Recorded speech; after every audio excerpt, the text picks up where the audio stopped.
인사하도록 하겠습니다. 주님으로 사랑하고 축복합니다. 네.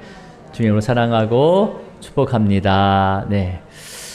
자, 이제 오늘 말씀은 하나님께서 에스겔 선지자를 통해서 이스라엘 백성들에 대한 심판, 그러니까 분노를 쏟아낸다라고 말씀을 하세요. 근데 이 분노가 어떤 분노인지를 우리가 함께 말씀을 묵상하면서 우리가 분노를 쏟아낸다 그러면 하나님께서 심판하시겠구나라고 우리가 이렇게 이해할 수 있잖아요, 그죠?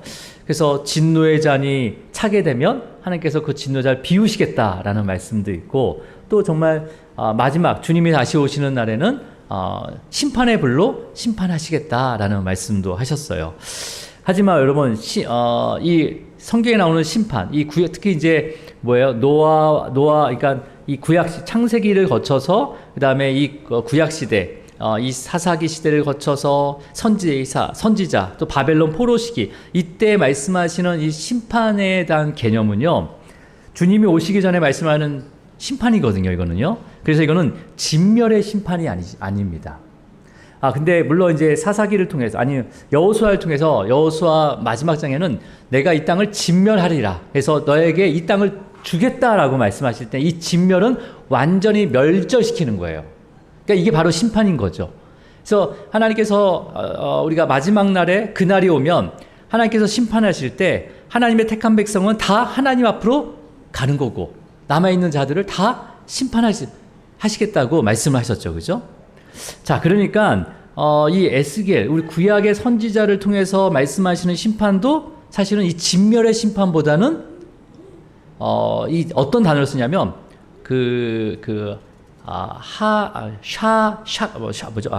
샤파트라는 단어를 쓰거든요.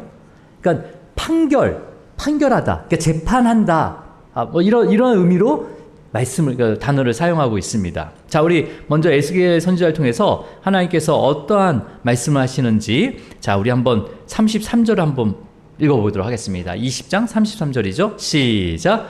주 여호와의 말씀이니라. 내가 나의 삶을 들고 맹세하노니 내가 능한 손과 편 팔로 분노를 쏟아 너희를 반드시 다스릴지라. 네, 내가 하나님께서 능한 손. 이거는 제한이 없는 손이죠. 그 능력의 제한이 없는 손이에요. 그 다음에 편팔로. 팔은 뭐죠? 편팔로 분노를 쏟아낸다. 쏟아서 어떻게 하시겠다는 거예요? 너를 반드시 다스릴지다라고 얘기했어요. 네. 이걸 우리가 그냥 읽게 되면 하나님께서 이제 심판하시는 걸로 생각할 수 있지만, 이 능한 손과 편팔로 이 분노를 쏟아내어서 뭐에 대한 분노일까요? 죄에 대한 분노예요. 죄에 대한 분노를 쏟아서 너희를 반드시 다스릴 것이다라고 돼 있어. 다스릴 것이라. 그러니까 진노의 심판이 아닌 거죠. 진노의 심판이 아니라 반드시 너희를 다스릴 거야 라고 해서, 이 다스린다는 말씀도 어떤 거냐면, 이 단어는 마라크라는 단어를 써요. 근데 이거는 뭐냐면 하나님께서 진정한 왕이 되어서 통치한다는 거예요. 다스린다는 것은 단순히 내가 뭐 어떤 협박을 해서 야, 너 이렇게 나를 따라와, 이런 개념이 아니라 그냥 하나님이 왕이라는 것을 인정하게 하신다는 거죠. 시인하게 한 다음에 그 왕의 통치를 받을 수 있도록 어떻게 하냐면 조언하고 충고하고 또 충성하도록 인도하시겠다는 거예요. 그러니까 이거는 인격적인 거죠. 이 다스림은 인격적인 다스림인 거예요. 자, 그런 하나님의 의지가 있다는 거죠. 자, 우리 34절도 같이 읽을게요. 자, 시작. 능한 손과 편팔로 분노를 쏟아 너희를 여러 나라에서 나오게 하며 너희의 흩어진 여러 지방에서 모아내고. 자, 지금 이 말씀은 너희를 여러 나라에서 나오게 한대요. 이건 무슨 뜻이에요? 여기서 너희는 누구죠? 이스라엘 백성들 여러 나라에서 나오게 한대요. 지금 물론 이제 이 에스겔 선지자가 기록한 이 에스겔서의 말씀의 배경은 그러니까 바벨론에 멸망당하기 전에 3번의 포로를 끌고 가거든요. 1차, 2차. 그리고 2차와 3차 사이에 이 말씀이 선포된 거예요. 그러니까 바벨론에 끌려간 백성들이 있죠. 이스라엘 백성들. 그러면 그 1차 포로 때, 2차 포로 때 끌려갈 때 또 몇몇의 이스라엘 사람들은 어디로 내려가냐면 애굽으로 내려갔단 말이에요. 애굽으로 도망가거나 북쪽으로 또 넘어가거나 아수르 지역으로 넘어가거나. 그런데 그 앞에 북이스라엘이 아수르 제국에게 멸망했잖아요. 그죠? 722년에 예수님 모시기 전. 그래서 아수르 제국에 멸망당했을 때 이 북이스라엘의 지역에 있던 이스라엘 사람들이 어디로 다 끌려갔습니까? 반 이상이 아수르로 다 끌려갔어요. 이때도 이 북이스라엘 사람들이 어디로 갔냐면 서쪽에 있는 이방 민족으로 또 도망간 사람들이 있다는 거예요. 여러 나라에 흩어져 있었다는 거죠. 근데 하나님께서 어떻게 합니까? 능한 손으로 편팔로 분노하면서 그 여러 나라에 있는 흩어진 이스라엘 백성들을 어떻게 하겠는데요? 거기서 나오게 하시겠다는 거예요. 나오게 다 모이게 하시겠다. 나오게 하셔서 너희의 흩어진 여러 지방에서 모아낸다는 거예요. 그 지방에서 모으시겠다는 거죠. 다시.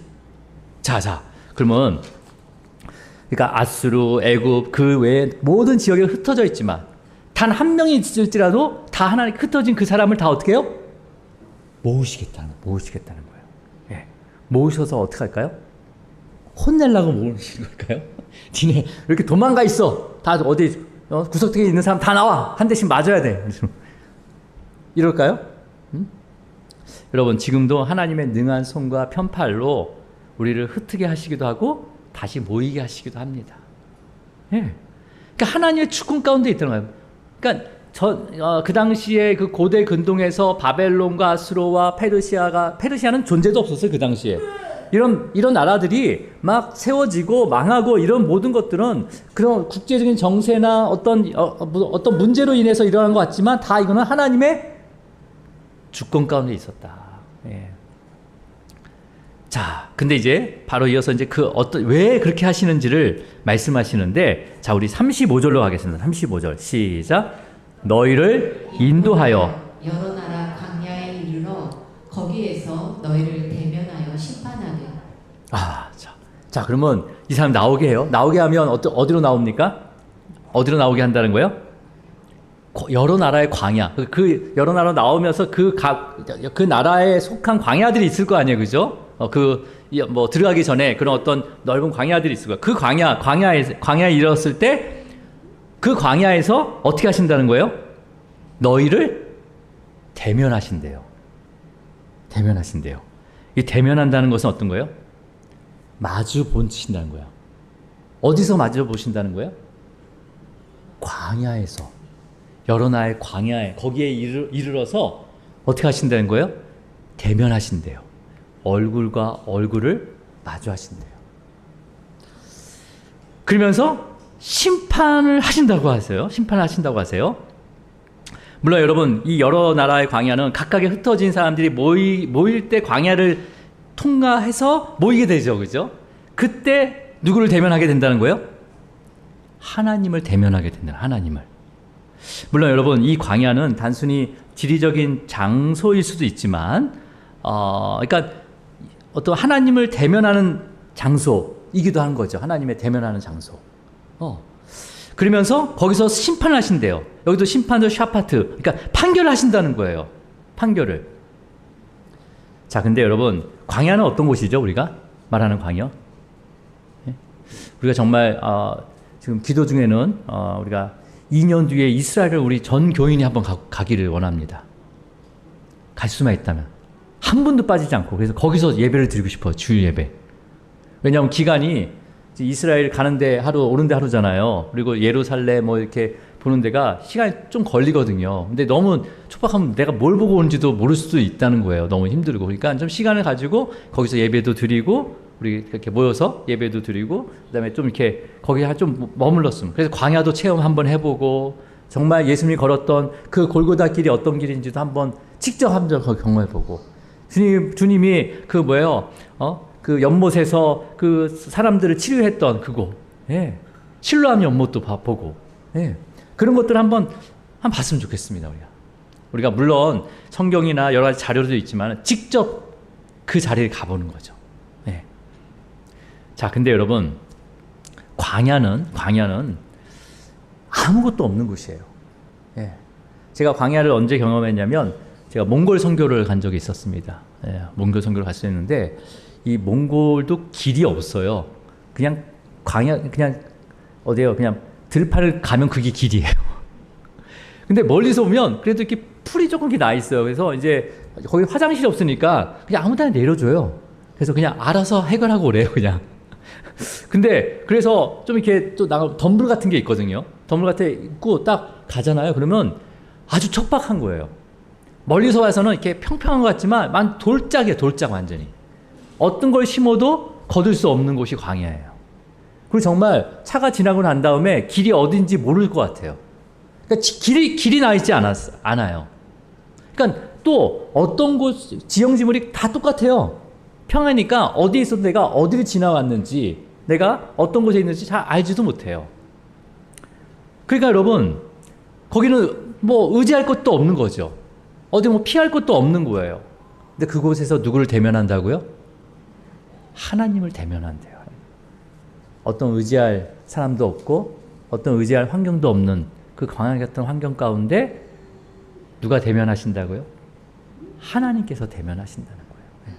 그렇잖아요. 여러 나라에 있다 보면 어떻습니까? 그 나라의 문화와 그 나라의 그런 어떤 흐름과 그다음에 그 나라의 또 눈치도 봐야 되고 여러 가지 때문에 하나님을 대면하지 못하는 거예요.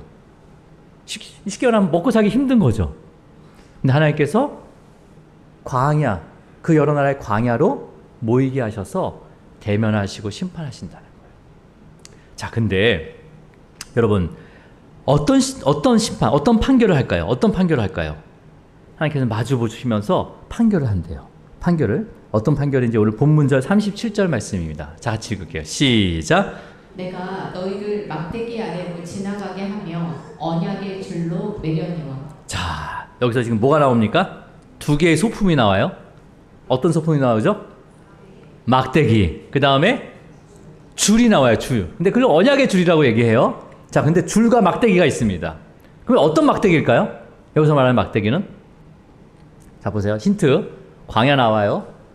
내가 너희를 인도할 거야. 또 대면할 거야. 직접 대면할 거야. 그 다음에 막대기가 나와요. 줄도 나와요. 자, 그럼 누가 등장해야 됩니까? 네? 나그네? 네? 여러분, 여기서 막대기 쉐베트라는 단어는 곤봉같이 두꺼운 막대기예요. 긴 막대기 아니야. 지팡이는 이렇게 모세가 짚는 지팡이는 이렇게 자기 키만큼의 지팡이잖아요. 그 이 막대기는 한 요 정도, 일기비보다 좀 더 기니까 요 정도의 곤봉이 두꺼워, 아주 단단한 곤봉인 거야. 부러지지도 않아. 그는 그 막대기가 누가 사용했을까요? 목자가 사용한 막대기예요. 목자가. 예. 그러면 여기에 누가 있다는 거예요? 아, 목자가 있다는 거죠. 목자가 있다는 거죠. 목자가. 자, 그런데 여러분, 이 막대기를 언제 사용합니까? 양을 칠 때 사용하겠죠. 목자가 들고 있으니까. 그러면 구체적으로 뭐 할 때 사용? 말하는 양 막 때릴 때? 어떻게 할 때요? 양을 공격하는 일이나 맹수를 이 둔부를 탁 치면 그냥 쓰러져 버리는 겁니다. 네. 다리를 때리면 다리가 그냥 훅 부러지는 그 정도의 센 막대기라는 거죠. 그래서 양들을 그 맹수로부터 보호할 때 쓰는 게 바로 도구가 막대기예요. 막대기. 네, 막대기. 두꺼운 막대기인 거죠. 근데 또 이 목자는요, 이 막대기로 사용, 뭘 또 하냐면, 오늘 본문에서 뭐라고 되어 있습니까? 막대기 아래로 지나가게 한대요. 누구를 지나가게 하는 거예요? 양이죠. 근데 여기서는 누구를 그렇게 지나가게 한다고 하는 거예요? 그 이스라엘 백성들 흩어져 가지고 막 방황했던 그 이스라엘들 흩어진 걸 막 모아가지고 대면한대요. 이렇게 대면해가지고 막대기 밑으로 지나가게 한대요. 그러면 여러분, 목자가 양들을 그 막대기 아래로 지나가게 할 때는 두 가지 경우가 있습니다. 어떤 경우냐면, 물론 이제 자신의 양을 보호할 때도 사용하지만, 이 막대기 아래로 지나가게 하면서 양들을 자세히 살펴봐요. 그러니까 한 마리 한 마리씩. 언제냐면 광야에서 이 양들을 모을 때가 있잖아요. 언제 모으죠? 광야에서 양을 이렇게 모을 때? 해가 지기 전에 모아야죠.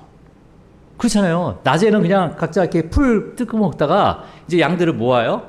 자, 그래서 이제 미리 울타리나 돌로 해서 아니면 동굴 쪽에다 양들을 쫙 이렇게 모으는 거죠. 모아요. 이제 몰아가는데, 자, 입구는 넓을까요? 좁을까요? 양 몇 마리 들어갈 정도? 한 마리. 예, 한 마리. 그러면서 그 한 마리를 딱 이렇게 들어오게 하면서 뭘로 딱 몸 밑으로 지나가게 해요? 막대기 밑으로 지나가면서 양을 살펴요.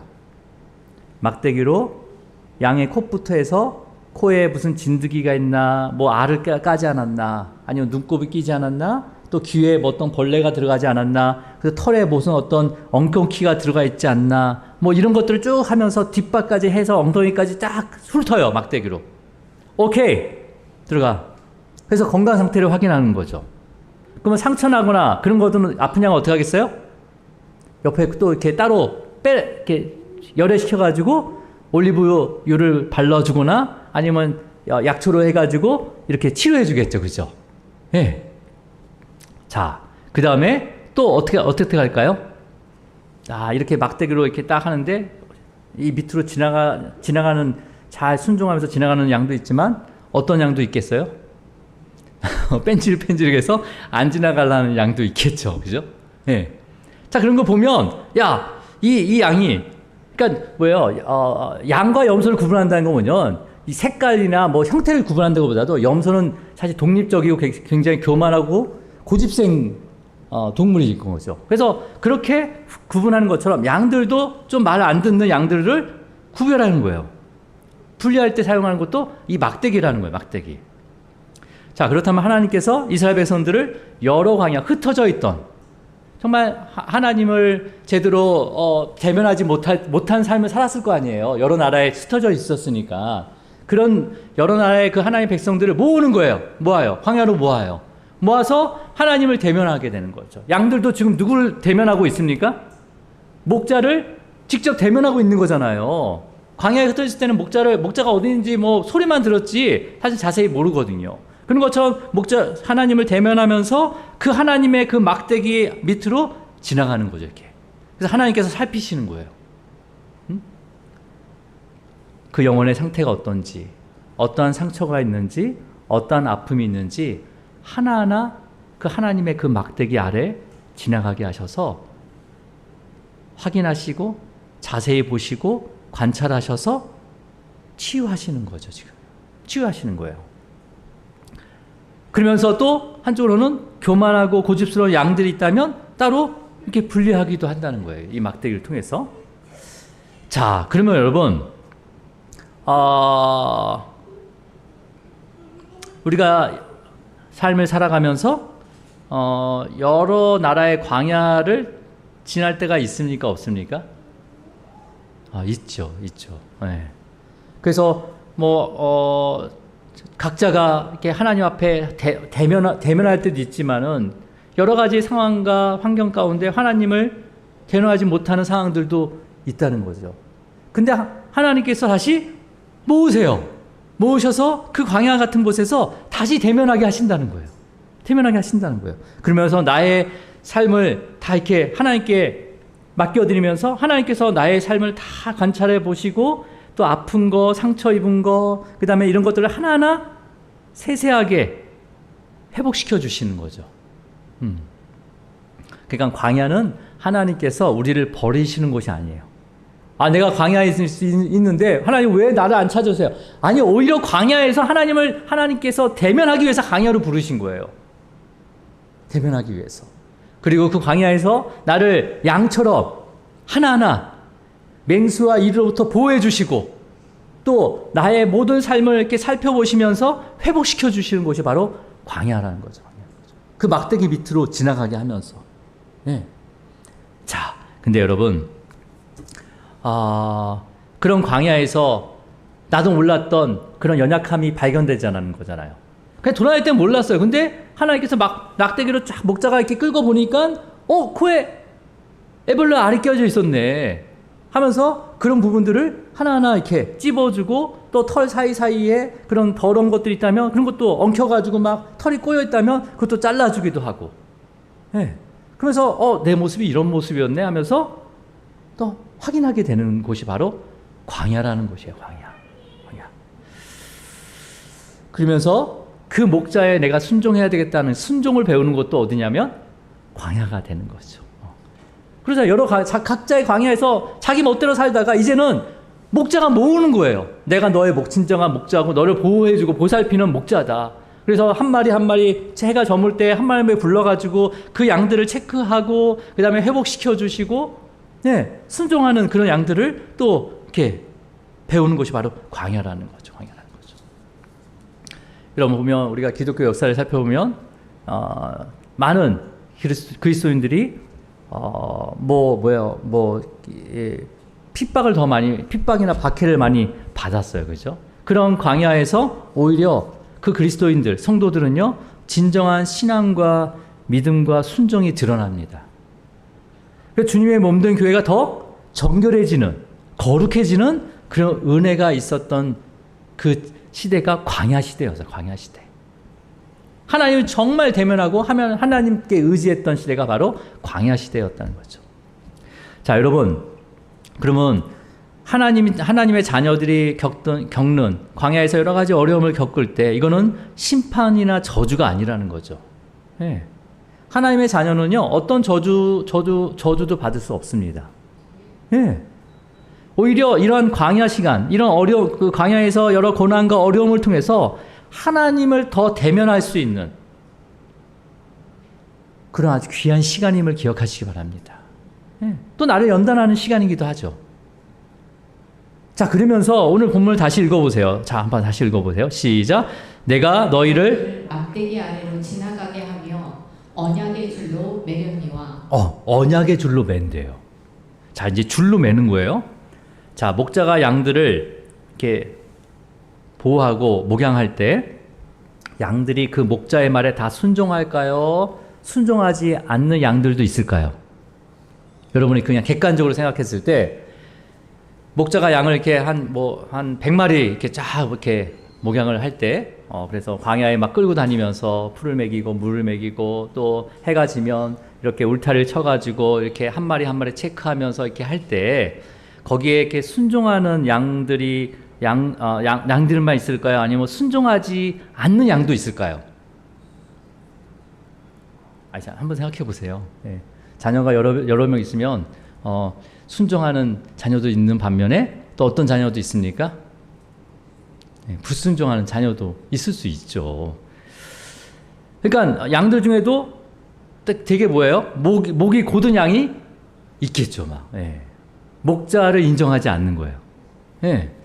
그래서 자기가 원하는 곳으로 계속 가려고 고집을 부리는 양들이 있죠. 그러면 이런 양을 목자가 어떻게 다룰까요? 이렇게 막 고집스럽고 막 지 마음대로 막 가려고 하는 양이 있단 말이에요. 그러면 그 양은 어떻게 하는 거예요? 포기할까요? 이번에 팔아버려야지 내가 돌아가서 이렇게 얘기할까요? 어떻게 할까요? 어떻게 할까요? 어떻게 할 것 같아요? 예전에 말씀드렸지만 진짜 고집스럽고 지 마음대로 하려고 했던 그 양을 그 막대기로 앞다리를 탁 이렇게 칩니다. 그러면 뼈가 금이 가잖아요. 그러면 그럼 걷지를 못해요. 지 마음대로 못 걸어요. 그러면 그를 붕대로 감아서 나을 때까지, 그 앞다리가 나을 때까지 어떻게 합니까? 목자가 자신의 어깨 위에 메고 계속 돌아다닙니다. 우리 가끔 그 성화에 보면 예수님이 어깨에 메고 있는 양이 있죠. 어린 양, 줄은 작은 양인데 사실은 그 양은 어떤 양인 거예요? 고집이 센 양이다. 그러면 그 앞다리가 다 났을 때, 이제 딱 내려놨을 때 누구 말을 듣게 됩니까? 당연히 나을 때까지 목자가 그 어깨에 메고 다녔으니 누구의 냄새, 또 누구의 그 사랑을 알겠어요. 그래서 목자를 따르게 됩니다. 근데 한 마리면 되는데 이게 한두 마리가 아니야. 그런 고집스러운 양이 한두 마리야. 한 마리면 내가 딱 해서 이게 하면 되는데 보리가 한 6, 7마리야. 그럼 어떻게 해야 돼? 다 부러뜨려놔? 지금 부러뜨려요? 그냥 이걸 다 팔아버리자. 세트로 팔아버리자. 1+1으로. 싸게 해줘야지. 응? 그런 양들은 목에 줄을 메어서 무리에서 이탈하지 않도록 계속 끌고 다닙니다. 끌고 다녀요. 그게 한 마리가 됐든 두 마리가 됐든 세 마리가 됐든 목자가 그래서 양들의 그 목에 줄을 맨다는 것은 줄을 맨다는 것은 목에 매는 거거든요. 이건 뭐예요? 목자가 양의 모든 것을 책임진다는 바로 언약 관계를 얘기합니다. 그래서 그 줄을 무슨 줄이라고 부르고 있어요? 언약의 줄이래요. 저 여러분 하나님의 언약의 줄에 매어 있습니다. 매어 있는 거예요. 네. 그러니까 여러분 이게 뭐예요? 하나님께서 택하신 자들의 죄들은 분노하세요. 심판하세요. 그 죄에 대한 것을 분노하시는 거예요. 그래서 하나님의 그 능한 손과 펴신팔로 그 죄를 없애려고 하시는 거죠. 네. 그러면서 그러니까 심판이 이 멸망을 위한 심판이 아니라 막대기 아래로 지나가게 하신대요. 네. 그래서 우리의 모든 삶을 이렇게 살펴보시면서 정말 네가 연약한 부분, 그 다음에 네가 부족한 부분, 네가 상처 입은 곳을 치유하신대요. 회복시켜 주신대요. 네. 그러면서 정말 엉뚱한 데로 가려고 하는 이런 자들은 어떻게 해요? 언약의 줄로 매어가지고 또 견인해 가신대요. 견인해 가신대요. 네. 죄의 길로 가지 않도록, 악인의 꾀에 넘어가지 않도록, 오만한 자리에 앉지 않도록 언약의 줄로 매가지고 끌고 가신다는 거예요, 우리를. 예. 그게 참된 목자 아니에요? 그 참된 목자가 바로 예수 그리스도십니다. 예수 그리스도예요. 예. 여러분, 우리는 죄와 허물로 인해서 하나님과 멀어졌었어요. 또 우리 스스로의 어떤 그 고집과 또 그 교만과 편견과 잘못된 그런 어떤 모습들, 정말 목자 없이 죄악의 길, 사망의 길로 걸어갔던 양 같은 자들이 바로 저와 여러분이었죠. 저 여러분이었어요. 그러니까 스스로 하나님께 돌이킬 수 없는 존재인 거예요. 생명의 길을 찾아갈 수 없는 결국은 사망의 길로 떨어질 수밖에 없는 자들이 바로 저와 여러분이었죠. 그러나 우리의 참된 목자 되신 예수님께서 우리를 찾아오셨어요. 네. 하나님의 잃어버린 양을 찾으러 누굴 보내신 거예요? 네. 참된 목자 대신 예수님을 보내신 거예요. 네. 그래서 예수님께서 찾아오셨어요. 근데 예수님께서 어디로 올라가셨습니까? 네. 마지막에 어디로 올라가서 죽으셨어요? 네. 그 십자가에 올라가셨어요. 그래서 우리를 죄에서 구원하시고 우리 대신해서 죽으신 거죠. 그러고 나서 또 구원하심과 동시에 우리를 죄 가운데 상한 심령들, 이런 모든 것들을 회복해 주시고 우리를 하나님께 돌이키게 하는 그 십자가가 막대기였어요. 막대기. 그래서 막대기 아래로 지나가게 하는 건 뭐예요? 내가 너의 모든 것을 어떻게 합니까? 치유하고 회복시키시겠다. 내 안에 거하라 라는 것처럼 그 막대기 밑으로 지나가는 거예요. 그러니까 우리가 예수님이 십자가 오르셨지만 우리가 십자가 올라갑니까? 아니, 우리는 십자가 밑으로 지나가면 돼요. 지나가면서 그냥 지나가는 것이 아니라 그 십자가를 통해서 내 죄가 사해졌구나. 나의 모든 아픔들이 주님께서 회복시켜 주셨구나 라는 믿음 가운데 지나가는 거죠. 여러분, 교회 꼭대기에 뭐가 있습니까? 십자가 있어요. 우린 그 밑으로 어떻게 해요? 그 아래로 지나가는 거예요. 지나가게 하신 거예요, 우리를. 네. 그래서 여러분, 여기서 말하는 이 막대기가 바로 십자가를 예표하고 있습니다. 십자가를 예표하고 계시는 거예요. 여러분, 그러면서 예수님께서 십자가 위에서 흘리신 이 피가 뭐예요? 바로 언약의 줄이에요.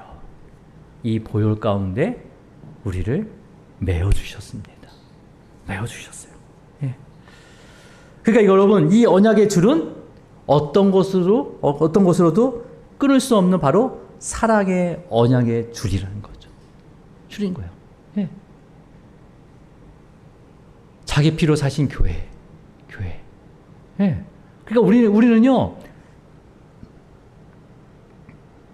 예수님의 그 십자가 위에서 약속하신 그 언약의 줄로 다 메어져 있는 거예요. 메어져 있는 거예요. 그러니까 어떤 자라도 어떻게 하시겠다는 거예요?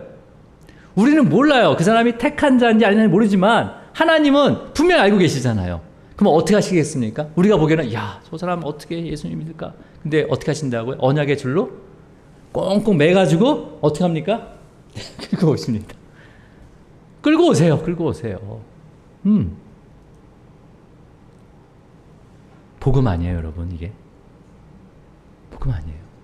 우리 스스로는 돌이킬 수 없는데 참된 목자 되신 예수님께서 그 십자가에 오르셔서 우리를 그 막대기, 목자가 막 자기의 막대기 밑으로 지나가게 하셔서 그 양을 책임진 것처럼 그 십자가를 통해서 우리의 모든 인생을 책임져 주셨습니다. 회복해 주셨어요. 네. 그러니까 여러분, 누구든지 그 십자가 아래로 지나간 자는 뭐에 매여 있는 자예요? 바로 언약의 줄, 사랑의 언약의 줄로 매여 있는 자는 거죠. 예. 그래서 이 언약의 줄은요, 그 어떤 사망이나 우리가 죽더라도 이 줄은 끊어지지 않습니다. 우리가 어떤 고난 중에서도 그 줄은 끊을 수 없어요. 그 언약의 사랑의 줄은 끊을 수 없어요. 어떤 저주나 세상의 어떤 세력도 사탄 마귀도 이 줄을 끊을 수 없습니다. 하나님이 메어주신 거예요. 하나님이 메어주신 거예요. 내가 풀 수 있을까요? 없을까요? 그 줄? 예, 양은 못 풉니다. 양은 그 줄은 못 풀어요. 그러니까 뭐예요? 하나님의 택하신 자들을 절대로 포기하지 않으신다. 포기하지 않으신다. 고아처럼 내버려주지 않으신다는 거죠. 여러분, 오늘 말씀을 통해서 되게 짧은 말씀이지만 우리를 어떻게 구원을 이뤄가고 있는지를 분명히 보여주신 아주 귀한 구절입니다. 예. 우리를 어디로 지나가게 하신다고요? 목자의 막대기 밑으로 아래로 지나게 하시면서 우리의 모든 것을 회복시켜 주신대요. 우리를 보살피시고 보호해 주신대요. 그게 바로 우리 십자가죠, 십자가. 그러면서 언약의 줄로 메어준대요. 물론 순종하는 양은 그 줄로 맺지는 않겠지만 불순종하면 언제든지 어떻게 하겠다는 거예요? 언약의 줄로 매가지고 끌고 가시겠다는 거죠. 네. 그러니까 우리는 그러니까 순종하는 자는 보이지 않는 언약의 줄로 매어져 있는 거예요. 순종하는 양들은 보이지 않는 언약의 줄로 매어져 있는 거예요, 그냥 목자에게. 근데 고집스럽고 교만스럽고 진짜 이기적인 양들은 어떻게 해요? 진짜 하나님께서 그 언약의 줄을 꽉꽉 묶어가지고 끌고 오신다는 거죠. 끌고 오신다는 거죠. 예. 여러분, 그럼 우리는 어떻게 해야 되겠습니까? 예. 그냥 순종하면 돼요. 주님의 다스림에 순종하시기 바랍니다. 주님이 말씀, 양은 자기 목자의 음성을 듣는 거예요. 예. 그러니까 어떤 말씀을 하시는지 우리가 귀를 기울이고 내가 그 어떤 말씀만 하소서 내가 듣겠나이다. 내가 아멘 하겠습니다. 순종하겠습니다. 라는 마음 가운데 우리가 살아가야 되는 거죠, 하루하루를. 그래서 오늘 아침 일어나면서 어떤 마음으로 일어났습니까? 네? 어떤 마음으로 일어났어요? 야, 오늘 진짜 어떻게 살아낼까? 야, 오늘은 무슨 일이 일어날까? 오늘은 이게 해결돼야 되는데 이런 마음으로 일어날 수 있지만 그리스도인이라면 어떻게 시작해야 되는 거예요? 오늘 주님께서 어떤 말씀을 하시든지 아멘하고 순종하겠습니다. 말씀해 주세요. 어떤 상황으로도 말씀해 주세요. 제가 잘 분별하겠습니다. 여러분, 그러니까 우리가 목자의 목양을 받지 않으려고 하면 안 된다는 거죠. 예, 목양을 받아야 되는 거예요. 그래서 목양을 어떻게 받습니까? 나 목자 누군지, 예수님 목자인데 예수님 어디 계세요? 이게 아니라 또 목양의 책임을 목회자를 통해서 또 주셨습니다. 그래서 목회자가 여러분을 또 보살필 수 있도록 여러분도 여러분의 삶을 내줘야 되겠죠. 예. 저는 또 예수님께서 어떻게 양들을 목양하는지를 또 듣고 그 말씀에 따라서 저도 순종해야 되겠죠. 그래서 우리가 정말 이제 후반기 시작해야 되잖아요. 그죠? 그래서 정말 우리는 그냥 스스로 하나님 그 막대기 밑으로 그냥 지나가는 거죠. 지나가고 주님이 무슨 말씀을 하시든지 아멘하고 순종하면서 정말 하나님의 나라의 모든 권리와 그 영광과 그 지위를 누리기를 주님으로 축원합니다. 기도하겠습니다.